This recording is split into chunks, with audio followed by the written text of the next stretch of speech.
Given my long and eclectic history with fighting games, I've made little secret of which combatants are my favorites when they show up. Be it through design or aesthetic, every FGC hoverer has their favorite archetypes, and being a heavier set fellow, among my go-tos I've always felt drawn to are characters of a similar build. The fat fighters, the big-bellied brawlers, the plus-sized playables, and the fighting style one sees often that supplies this archetype in these games is, of course, Sumo. It should be no surprise that Sumo is present in just about every major fighting game franchise, whether by inclusion of a full-fledged sumo wrestler, by trade, or allowance of the art to be used by a less conventional character. Sumo wrestlers are a frequent choice of yours truly in fighting games, and considering the real-life sport, the appeal of including them is plain to see, as many fighting games are developed in Japan where sumo is one of the most revered pastimes, a staple of the nation's essential culture. Real-life sumo wrestlers are a class of celebrity beyond reproach. It's not a mere contest as much as it is a lifestyle, and its participants are accordingly celebrated, which is why the treatment of sumo in fighting games, especially recently, has actually puzzled me a bit. Street Fighter's E Honda is the last of the original 8 World Warriors to be added to Street Fighter V's post-DLC lineup, and he was the only character of that distinction to be absent from the EX trilogy and the crossover Street Fighter Cross Tekken, making him the character among his peers from Street Fighter II's initial core 8 with the smallest number of playable appearances. Speaking of Tekken, that series' resident sumo wrestler, Ganryu, is referred to by the series creator Harada as the series' least popular character, and while this observation resembles conjecture, Event Hub's post-usage data in Tekken 7 that places Ganryu as the fighter played the least. Virtua Fighter's Taka Arashi was introduced in the series' third installment before he was absent from the fourth. This is apparently because his heavy weight made him harder to incorporate into Virtua Fighter's combo system, rather than anything to do with his popularity per se. But even with that in mind, it's the only history Virtua Fighter has of dropping a newly introduced character. And while Taka Arashi would be back for the updated editions of Virtua Fighter 5, he is, to this day, the only character of this particular series to ever be left out of the game after he was introduced. None of these are outrageous developments for a fighting game character on their own, but I do see it as a rather specific pattern that occurs with sumo fighters in particular, and rather consistently, which is pretty counterintuitive given how popular sumo is, especially in Japan, where all of the franchises I just rattled off are developed. I don't see fighters with identities based around similar combat sports, like boxing or lucha libre, fighting to cling to their relevance in these spheres the way sumo wrestlers seem to need to. So what gives? It's a bit of a paradox I wanted to explore, and my conclusions are not what I would call definitive as much as my own speculation. But the more I learned about sumo, the more enriching the threads between these characters became. Getting context for many of these characters' quirks and animations was some of the most enriching video research I've ever done. Some sumo fighters can be seen throwing salt onto the stage before fighting, a real-life practice done to cleanse the ring of impurities, given the association salt has with the idea of purity in many cultures, not least of all in Japan. This also harkens back to sumo's origins within Japan's creation myth. Sumo, or at least something resembling it, can be traced back as far as the 6th century, originating in ancient art and manuscripts describing Japanese gods having similar wrestling matches to settle ownership of the country's islands. Sumo, to this day, and in tow with various rituals, is a reenactment of these tests of might in the culture's honor, as is the attire worn by sumo wrestlers seen by the uninitiated at times as comical. In Western media, sumo is frequently a punchline, which is probably a contributor to American fighting game players not wanting to choose Ganryu. Many find the notion of a man of rotund build, dressed rather scantily, to be ripe for making fun, And while I think no small part of this is some degree of ethnocentrism, I see similar humor in media made in Japan too, so I may just be thinking about it too much. Regardless, every element of sumo attire has its motivator, no matter how outlandish it may seem to a Western point of view. The cloth belt worn in a sumo match is a mawashi, a brief garment intended to ease the anxiety of cheating, leaving little to the imagination to assure all involved that no one has snuck a weapon into the ring. Sumo also does not operate by weight class the way boxing does, meaning it's the rare case given the sport's rules and strategy that being as heavy as possible is beneficial to winning. Considering weight makes you much harder to displace from the ring, the average participant of sumo weighs in around 330 pounds, with the extreme end of the sport's weight class sometimes clocking north of 600 pounds. This lends credence to the frequent trope of sumo fighters perfecting a portly physique, though it's far from useless blubber. Despite how many sumo wrestlers carry their weight, their actual body fat percentage is lower than most Japanese people. Sumo wrestlers engage in rigorous training sessions that span several hours and recover with hearty meals that are high in protein. Frequently the go-to for the athletes, chanko stew, to build their muscle mass to tremendous highs. In order to continue packing on pounds and fuel these arduous exercises, the diet of a sumo wrestler can span 7,000 to 10,000 calories a day.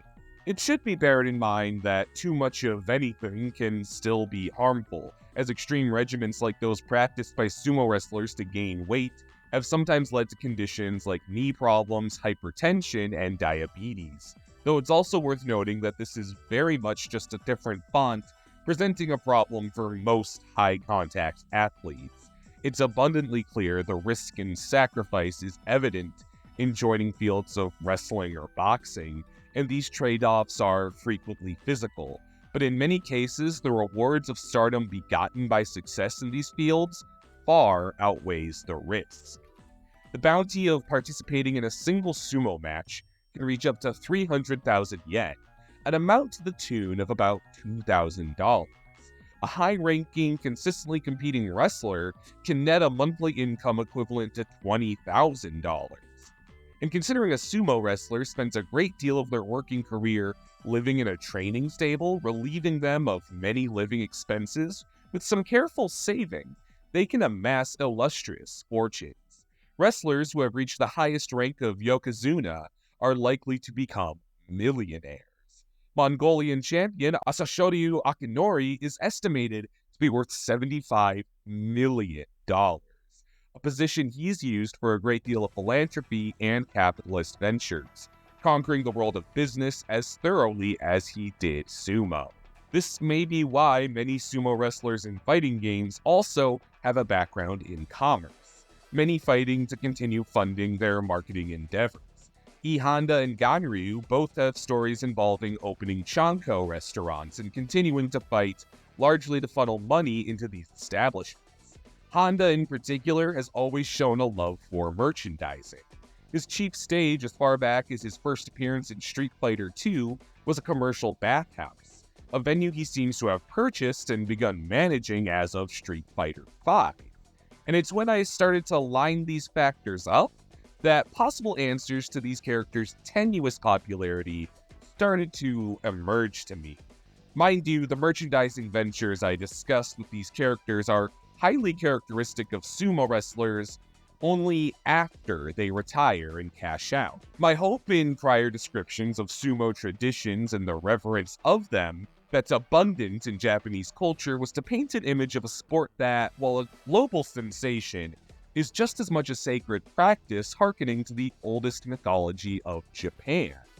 It's become harder for these elements to coexist, and among traditionalists and chieftains involved in the sport, tolerance for frivolous spectacle has become scarce.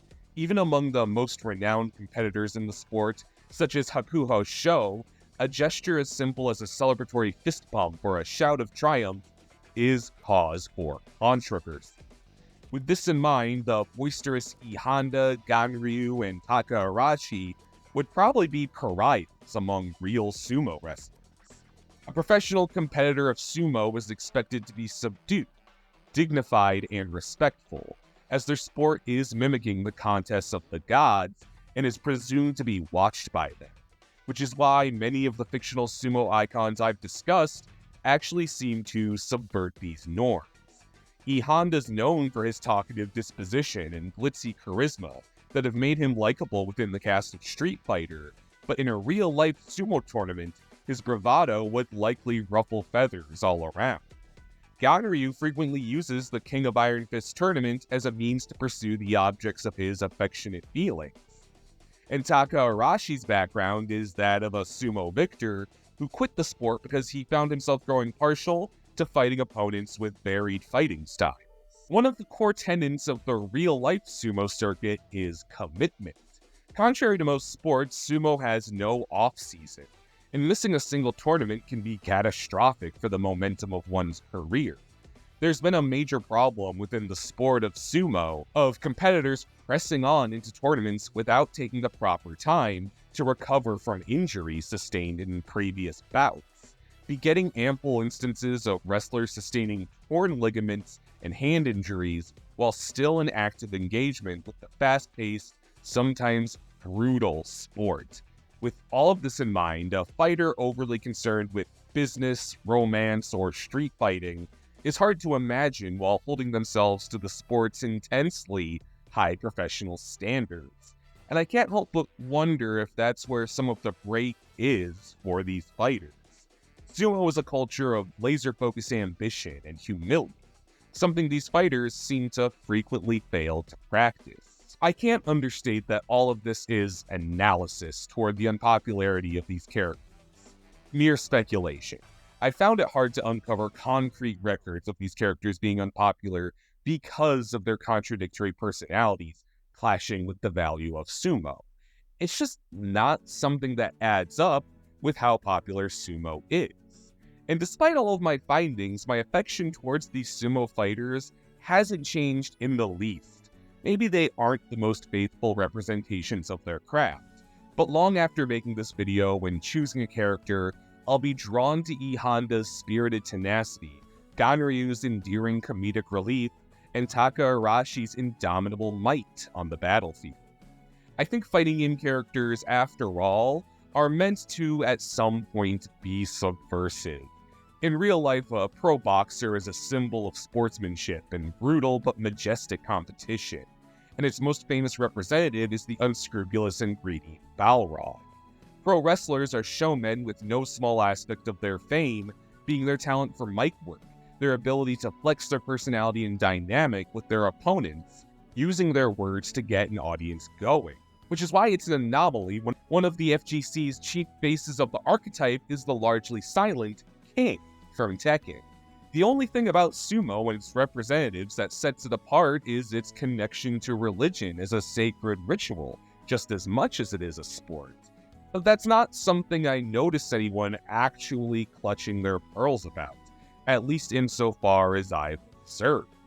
I've studied a lot about these fighters and made some sense of the paradoxes of their archetype, but it's still not clear to me how or why they get the short end of the stick in fighting games. Despite some big cultural differences, I just couldn't see how or why the reception to sumo characters was different from others based in spectator sports, like wrestling, boxing.